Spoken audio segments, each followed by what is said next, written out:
kind of a government intertwined situation in Germany? Or what about the governments of the world? I mean, are they all intertwined in this? It would depend to what degree that you were involved with, in particular, these Germans of the World War II era. Now, speaking for the United States involvement, the obvious answer is through Operation Paperclip. What a lot of people don't realize is people think that Operation Paperclip was all about just getting the atomic bomb scientists. That's not true, actually. That was part of it. But the origin of the idea of Operation Paperclip was our aerospace medicine specialists in the Army Air Corps. They were always reaching to put man in space, dating back to the 1920s and 30s, and they knew all these German scientists that were dedicated to this. That was really why Operation Paperclip happened. Now, the Bell and these other exotic alleged technologies that we suspect and have reason to think they were fooling with, that was involved with this effort, these propulsion technologies and such, right? So through getting those guys and bringing them to the United States, okay, naturally we had to trust them, and naturally we had to, involve them in our defense technology. Okay, and they were part of the concept and the establishment and the foundation of what we call our military-industrial complex. And unfortunately, if you look closely at the situation, you look at the work of Joseph Farrell in some of the research that Jim Marrs had done, and you see how the post-war Nazis were involved with our national security structure. There's reason to believe that that's how they entangled our government, was through our Department of Defense needs and efforts and pursuits. And of course, as we know, President Eisenhower kind of gave a warning to the public about the military-industrial complex, and I think this is why. It's because of the Nazi hand, Nazi science and technical hand in our military-industrial complex. Now, that, of course, went on to be a major part of our space effort. And so today, now you have the recently stood up Space Force, the next branch of the military. And the Space Force, in my opinion, and the opinion of others who research this stuff, is an actual direct product of the reason Operation Paperclip came into being. So is Space Force a breakaway civilization? No. It's a legitimate another branch of the U.S. military. It's not a breakaway. It's the role that the breakaway group would play in anything to do with our government or our military in particular is the influence and power it has within the military industrial complex. So in other words, the breakaway does not have any official role or charter within our government organizations. But what it does do is it has influence, and it does have its tendrils in the military industrial complex. That is those defense contractor engineering firms, aerospace firms that have always been part of, since World War II, developing our military technology. And of course, they have lobbying power, and they're also, some research shows that they have connections to banking and finance. And of course, none of this happens without banking and finance. So really calling it a breakaway civilization, in my opinion, is a misnomer. What we should refer to it as is a breakaway society or breakaway group, because civilization implies that they have a complete separate structure of actual civilization, which is not really true. It's not really accurate.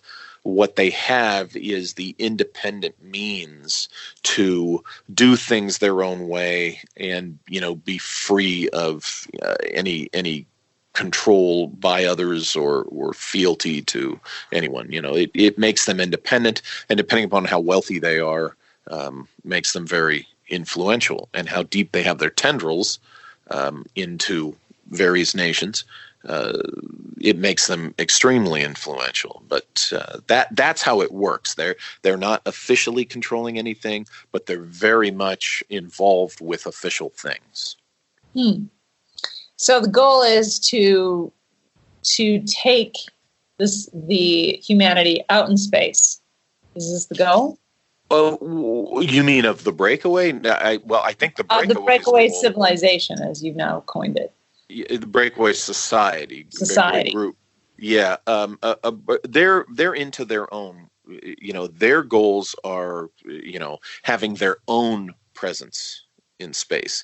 They're not traditionally too concerned with the masses. Part of the concept of a breakaway too is, you could just kind of be fed up with the way, known civilization is going, for example, and you kind of want to do your own thing. Mm-hmm. So no, they're not really interested in pushing the masses.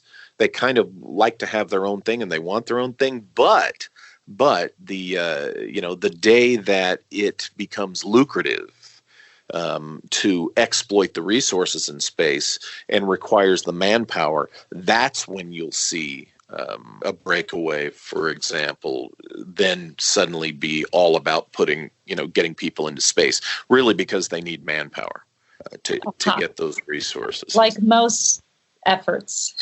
Sure. Yeah, exactly. Even when they were conquering different parts of the world, it was the same thing. It's all about the resources. Right. It's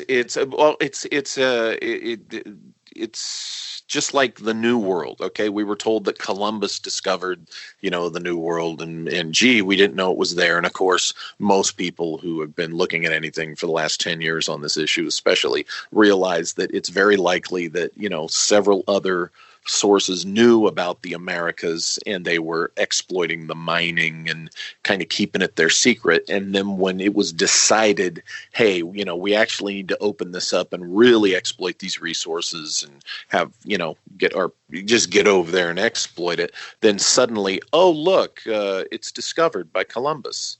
So it was kind of a contrived discovery because it was time to exploit the Americas materially on a larger scale.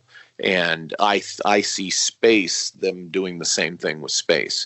It's, limit access until it's time to exploit those resources. And then, we'll push for, now everybody gets the opportunity to go, is the idea.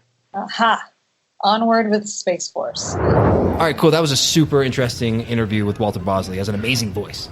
I have like 55 questions and things I want to ask. But the first thing that I thought was really interesting that I need someone to explain to me, because I think I have a great story that can follow this up, is when we took on Operation Paperclip, we took all these German scientists into the U.S., but we weren't just interested in the atomic bomb. We were interested in exotic technology, like this bell-shaped thing, and whatever technology they were developing. That's like the most important part to me about a breakaway society, is the technology they're hiding. So what is that technology, and like where is it today? Has that been discussed? Yeah, and just to be clear, like the term, I think this is why he changed to, not changed, but sort of redefined it as breakaway society rather than civilization, because civilization kind of alludes to the fact that there's this group of people somewhere in a secret island floating in the sky or whatever, laughing maniacally. No, these people are still like within our society, relatively speaking. They're just they're all around us. They just have completely different beliefs, and just they're operating on a whole nother level because they have this knowledge and this technology, like a secret society. Secret society, basically. Which is kind of what it started out as in like late 1800s, like with this NIMSA, Sonora Era Club. So when Greer and all these people talk about this technology that could be reversed alien technology or hidden technology that the government's isolating and not letting out to the public because it's going to change the socioeconomics of the world. This could be it. Is that where we're what we're getting at? This could be it. Yeah. This is part of that process. And so what he's kind of connecting, like what would be the modern term for that? Like where would that go? And so he was suggesting it's possibly Space Force, because it's now an organization that you know about, but like you don't need to know where they're getting their money from or what they're doing. Right. It's none of your business. right. Yeah. I like that he says like it'll become this public's business when they actually need something from us. Oh yeah, that's what I wanted to say. That was great. Yeah. Which is true. Oh no! We're in space now. We didn't tell you. Right. We're So actually they have in space. been for 10 years, and then they're like, Space Force. Oh, by the way, we're doing things. And everyone's like, oh, okay. Do you want to go to space? Do you want to be the next astronaut? It's gonna be something. I don't. I'm fine with this. It does make you think where it all comes from, because having read through the 3 books, there is this feeling that there is some sort of dark presence or otherworldly sort of, force behind what's driving this Nimza group. Yeah. I mean, that's for another topic, because it's, like I said, just so many different crazy directions this thing goes. Well, right, because it could be like, what is this? Is this the Illuminati? Is it the Hidden Hand?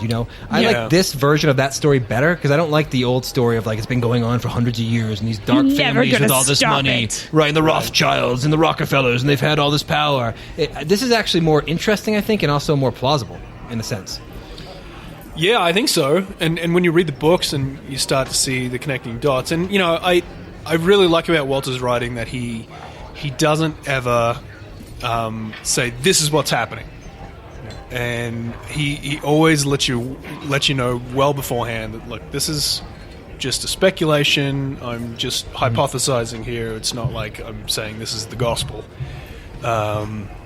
So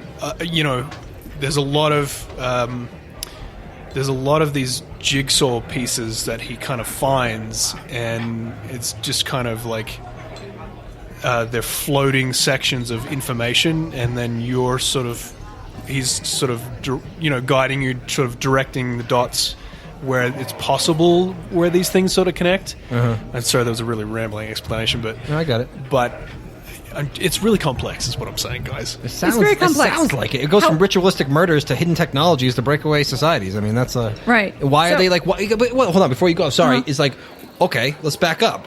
So these societies are like doing weird ass murders. So that's very Illuminati. So it's beyond just hidden technologies. They're clearly doing lots of weird shit, and it's not just about the tech. It's about the fact that they are holding rituals and trying to grab power, like all the things we have talked about from the archons and like all the Illuminati and all this stuff. It all could be seen through this lens. Yeah. Right. And so I think it's important to look at Space Force. Like, what are they doing?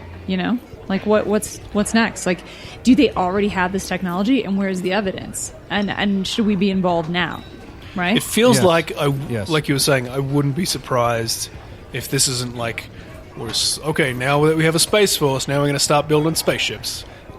I feel like that's already a thing, like you were saying. Yeah. The military definitely have craft. Yeah, I mean, there was that. If they've been running this division since 1947, they've got to have something. Guaranteed there's stuff out there. Oh, of course. Yeah, well, that leads me to some a crazy UFO video I found on Reddit that blew my mind. That I was here's it. I pride myself as being an armchair expert in all UFO things, and that I can, like, at a cocktail party, just ring off a couple awesome facts. I'm not good on details or names or dates, but I came across a video on a Reddit that I never knew existed. It is probably one of the best UFO videos of all time for 2 reasons: what's actually on the video and the research behind it.